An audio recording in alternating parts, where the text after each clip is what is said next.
नमस्कार दोस्तों, स्वागत है आपका अक्षर गंगा चैनल में।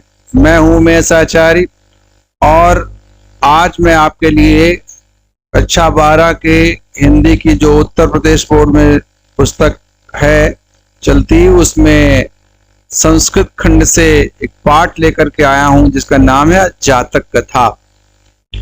दोस्तों, बौद्धों में जातक कथाएं, उनका जो धार्मिक ग्रंथ है वो जातक कथा के नाम से प्रसिद्ध है और उसमें वो कथाएं भिन्न भिन्न पशुओं पक्षियों से लेकर के हैं जो कि बड़ी प्रेरणास्पद हैं।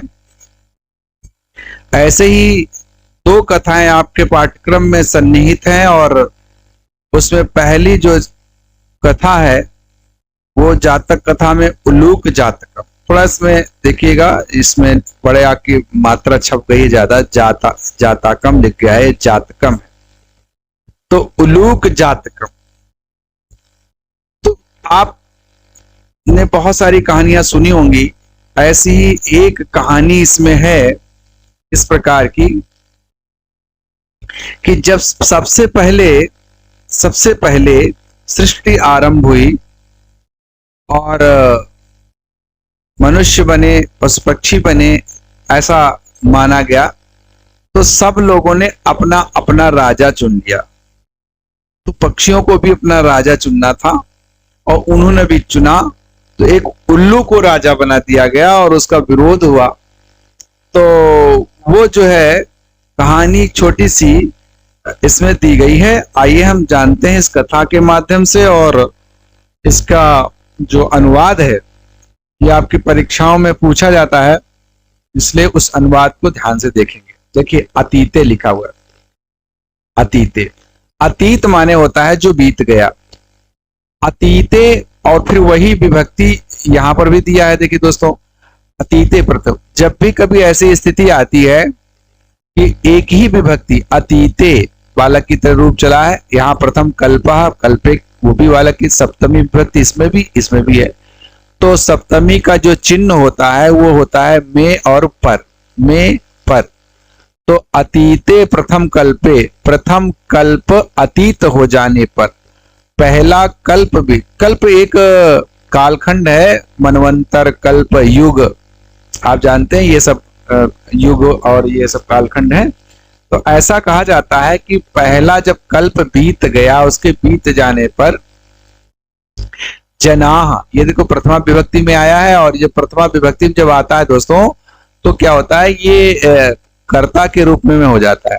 प्रथमा विभक्ति का बहुवचन है। अब देखिए, ये प्रथमा विभक्ति का बहुवचन है तो क्रिया कर्ता के अनुसार ही रहती है। इसका मतलब इसकी क्रिया अगर ढूंढेंगे तो क्रिया कहाँ मिलेगी भाई? स्वतंत्र कर्ता जैसा होता है वैसी ही क्रिया भी होती है। कर्ता यदि ये प्रथम पुरुष में है तो क्रिया भी प्रथम पुरुष में होगी, और इसलिए इसकी ये क्रिया यहां मिल जाती है इस वाक्य में, अकुर्वन। ये यहां पर मां से आ लग कर देंगे तो अकुर्वन हो जाएगा। यहां थोड़ा हलंत है, छूट गया है टाइप करने में। तो देखिए, अतीते प्रथम कल्पे, प्रथम कल्प बीत जाने पर जनाह माने लोगों ने, कर्ता ने होता ना, लोगों ने एकम अभिरूपम, अभिरूप विशिष्ट, बढ़िया, सुंदर, एक सुंदर, एक देखने में अच्छा, एकम अभिरूपम। एकम क्या है? ये संख्यावाची विशेषण है, और अभिरूप इसका इसी प्रकार विशेषण ये भी है। तो एक साथ विशेषण ही विशेषण जुड़े हुए हो। फिर कहा सौभाग्य प्राप्तम, ये भी एक विशेषण हो गया।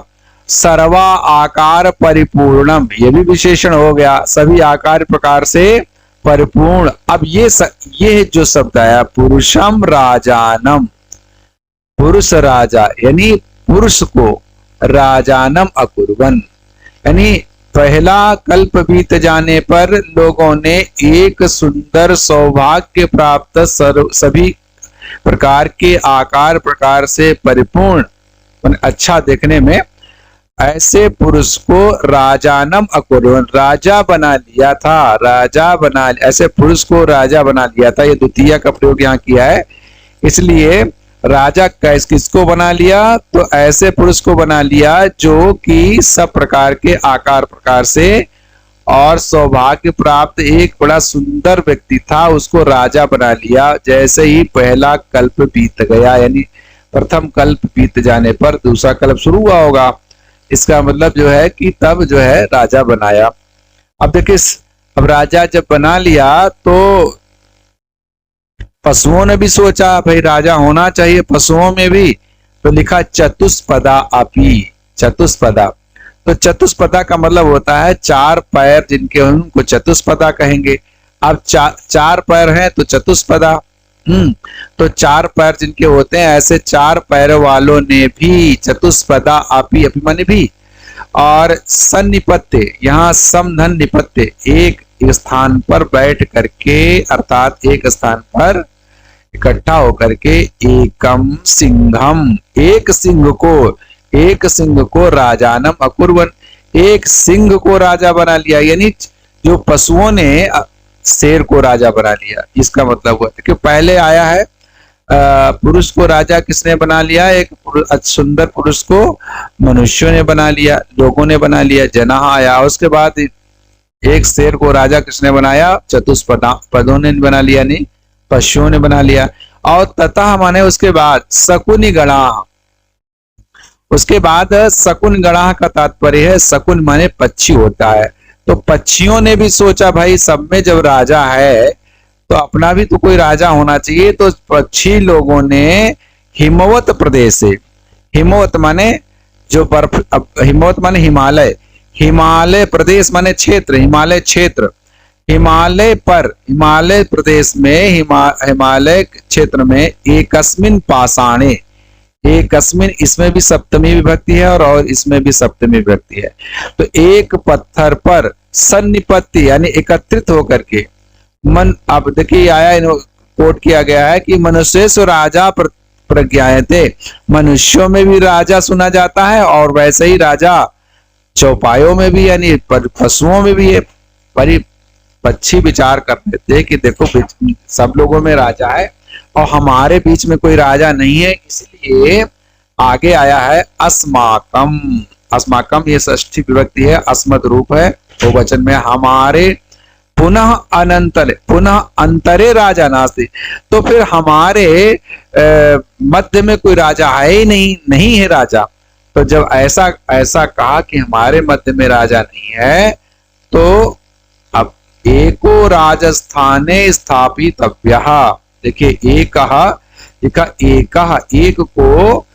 को क्या करना है, एक को राजा के स्थान पर क्या करना है, ये देखिए स्थापितव्यः, स्थापित कर देना है, बना देना, यानी एक राजा हम लोगों को भी बना लेना चाहिए। इति उक्तवंता, ऐसा कहा, ऐसा सब कहने लगे। कौन कहने लगे, सारे ये उक्तवंता माने ये भी क्रिया है, और सारे शकुनि गणा यानी सभी पक्षी कहने लगे, आपस में विचार विमर्श किया।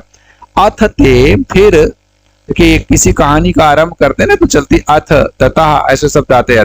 फिर ते परस्परम अवलोकयंता, अब समस्या इस बात की थी कि पक्षी सारे इकट्ठा हुए, तो राजा को किसे राजा चुनना है, तो परस्परम अवलोकयन, सत्य प्रत्यय लगा है, वो वचन में आया अवलोकयन, अवलोकयंतो, अवलोकयंता है। तो भगवान, भगवंतो, भगवंता इस तरह रूप चलते हैं, और ये कृदंत प्रत्यय है, और आपस में एक दूसरे को देखते हुए हैं, देख रहे थे आपस में, एक दूसरे को देखा, तो एक दूसरे को देखते हुए एकम उलूकम दृष्टवा, एकम उलूकम दृष्टवा, एक उल्लू को देखकर, उलूक इसमें मां में से ऊ ले लेंगे, उलूकम दृष्टवा देख करके, अयम नो रोचते इत्य अवोचन। अब नो माने यहाँ पर दोस्तों देखिए, ये जो नो है शब्द, ये नो का मतलब नहीं होगा, ये नो माने नहीं होता है, लेकिन यहाँ पर नो का मतलब है हमें, द्वितीय विभक्ति हो, चतुर्थी विभक्ति, षष्ठी विभक्ति में मैं नौ न ऐसा करके आता है। तो न शब्द जो आया है ये बहुवचन में आया है, न माने हम सबको, अयम रोचते, यहाँ चतुर्थी विभक्ति के रूप में ये आया है, रुच धातु में चतुर्थी लगती है। हमें ये अच्छा लग रहा है, हमें ये बहुत पसंद है, यानी ये उल्लू को देख करके पक्षियों ने आपस में सब चर्चा की और कहा ये उल्लू हमें बहुत पसंद है राजा के रूप में, यही हमें इति अवोचन, इति धन अवोचन, यहाँ पर तोड़ देंगे, इसको संधि कर देंगे तो इति धन अवोचन, यण संधि हो जाएगी, अवोचन हो जाएगा, मतलब ऐसा बोले, वच धातु है इसलिए कहा ऐसा कहने लगे, ऐसा कह रहे थे। फिर है अथ एका, वृद्धि संधि इसमें आई, अथ धन एका।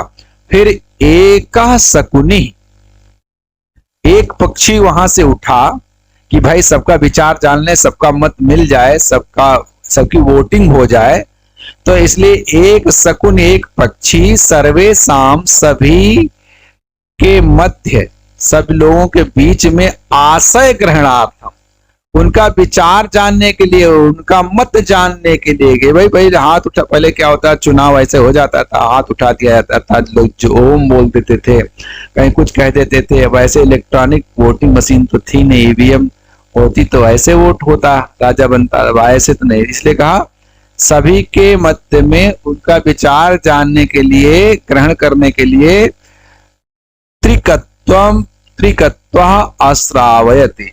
अब क्या हो गया, एक आवाज की, जैसे क्या त्रिकत, तीन बार कोई चीज कहे तो त्रिकत्व कहते हैं, इसे त्रिकत्वम, भैया जैसे कहते हैं ना, तीन बार बोल दिया कि हाँ भैया ओम ओम ओम, हाँ भैया राजा स्वीकार है, कहा हाँ इससे भैया हाँ हाँ हाँ हाँ हाँ, तीन बार बोल दिया, ऐसे त्रिकत्व सुनाया, त्रिक एक प्रकार की आवाज की ऐसी, तीन बार ऐसे सुनाया।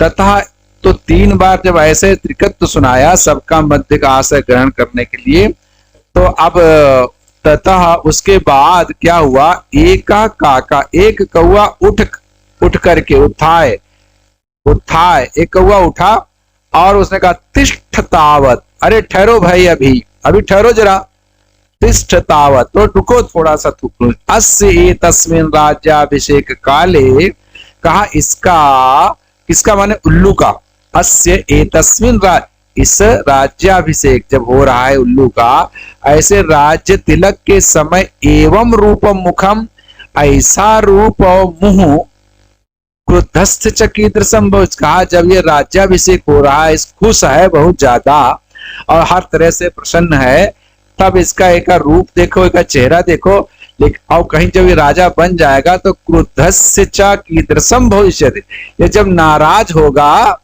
तब ये कैसा होगा, ये उसको कहने लगा कौआ, अनेन ही क्रुद्धेन, और कहा, और ये कहा कि अनेन ही क्रुद्धेन, इसके द्वारा क्रोधित होने पर, और क्रोधित यानी गुस्सा पूर्वक, अवलोकिता वयम, देखे जाने पर हम सब लोग, हम पक्षीगण, हमको अगर गुस्सा से देख लेगा, अभी तो खुश है तब ऐसा लग रहा है, और जब गुस्सा होगा तब देखेगा तो तब तक कटाहे प्रक्षिप्ता स्तिला इव तत्र तत्र क्षमा, तो कहा कि फिर हम सब गरम कड़ाह में, गरम कढ़ाइया में, कटाह माने कड़ाह में, प्रक्षिप्ता फेंक दिए जाएंगे, और तिलाह इव तत्र तत्रैव, और उसमें तिल की तरह क्षमा भून दिए जाएंगे, तिल की तरह जला दिए जाएंगे, उसी में भून दिए जाएंगे, जैसे तिल तेल में जला दिए जाते हैं, वैसे ही हमको भी ये भूनने में देर नहीं लगाएगा, क्योंकि ये जब तक खुश है तब तो ऐसा चेहरा भयानक दिखा रहा है, और जब नाराज होगा तब कैसे। तो उस कौवे ने कहा ईदर्शो राजा मह्यम न रोचते, देखिए कहा, उस किसने कहा, कौवे ने कहा, ईदर्शो राजा मह्यम न रोचते, यहाँ चतुर्थी विभक्ति का प्रयोग किया है, मह्यम माने मुझे, ऐसा राजा मुझे अच्छा नहीं लग रहा, मुझे पसंद नहीं है, अब उसका मत अलग हो गया, भाई सबका मत मिलना चाहिए तभी राजा हो सकता था। इति आह, ऐसा बोला। और फिर एक श्लोक है इसी से जुड़ा हुआ, न मे रोचते भद्रम वह उलूकस्याभिषेचनम,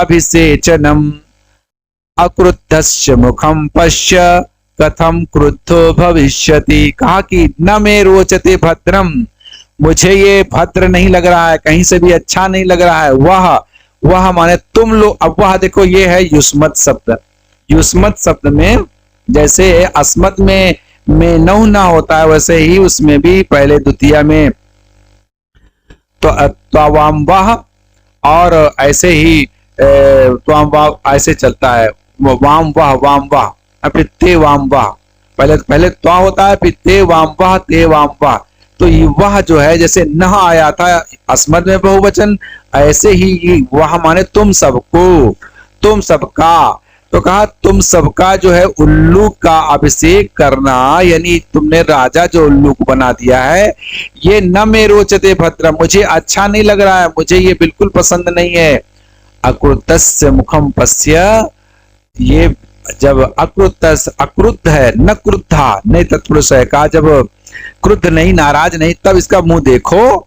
और कथम क्रुद्धो भविष्यति, ये जब नाराज होगा तब कैसा होगा, इसकी कल्पना कर सकते हो आज ही से। ये कौवा बहुत होशियार होता है। देखिए कौवा जो है बहुत, ये बात जब कही तो स एवं उक्त्वा मह्यम न रोचते, कहा सह वो एवं इस प्रकार कह करके मह्यम न रोचते, मह्यम न रोचते, मुझे अच्छा नहीं, मुझे पसंद नहीं है, मैं वोट नहीं दूंगा, मैं मतलब मुझे पसंद नहीं है। इति बिरुवन, ऐसा बोलते हुए आकाश से उत्पतत, आकाश में उड़ गया। उल्लू को अपनी आगे देखा, उल्लू भी उठ करके उल्लू भी उड़ कर, रुक जाइए, उल्लू भी उड़ करके क्या हुआ कि वहां से जो है उसके पीछे, बस यहीं तक है, उल्लू भी उसके पीछे दौड़ा, तब से वो एक दूसरे के बैरी हो गए। ये कथा उसमें आती है, उल्लू उसको मारने के लिए दौड़ा, थोड़ा इसमें पीछे छूट गया है इसकी टाइपिंग में, तो ये जातक कथा में से थोड़ा सा पार्ट छूट गया। दोस्तों इसको अपनी पुस्तक से देख लीजिए, कहानी पूरी यही है, और इसमें थोड़ा सा लास्ट में छूटा हुआ है, इसको ध्यान से देखिएगा। उल्लू भी उठ करके और वहां से जब दौड़ा तो फिर उसके पीछे पीछे जाने लगा। पीछे जाने का मतलब है कि तब से लेकर के वो एक दूसरे के शत्रु हो गए। कहा जाता है कि उल्लू जो था, उल्लू तभी से कौवे का शत्रु हो गया, इस प्रकार से बताया जाता है। तो ये जातक कथा जो है, देखिए स एवं उक्त्वा मह्यम न रोचते इद बिरुवन आकाशे उत्पतत, आकाश में उड़ गया और उल्लू भी उठ करके एनम अनुधावत, इसके पीछे दौड़ा, एनम अनुधावत, ततः आरभ्य, उसके तब से लेकर के तो अन्य वैरिणो जातो, एक दूसरे के क्या हो गए, शत्रु हो गए। शकुनेहा फिर स्वर्ण हंसम राजानम आगमन, तो पक्षियों ने भी एक स्वर्ण हंस को राजा बना लिया। तो इस प्रकार से स्वर्ण हंस राजा बन गया और वो एक दूसरे के शत्रु हो गए। इस प्रकार से दोस्तों, और ये वीडियो आपको मैंने डाला है, आप इस वीडियो को देखें, और जहां पर आपको समझ में नहीं आता है या कोई इससे संबंधित कमेंट्स है जरूर हमें लिखें, और पुनः जल्दी वीडियो लेके आएंगे। तब तक के लिए नमस्कार।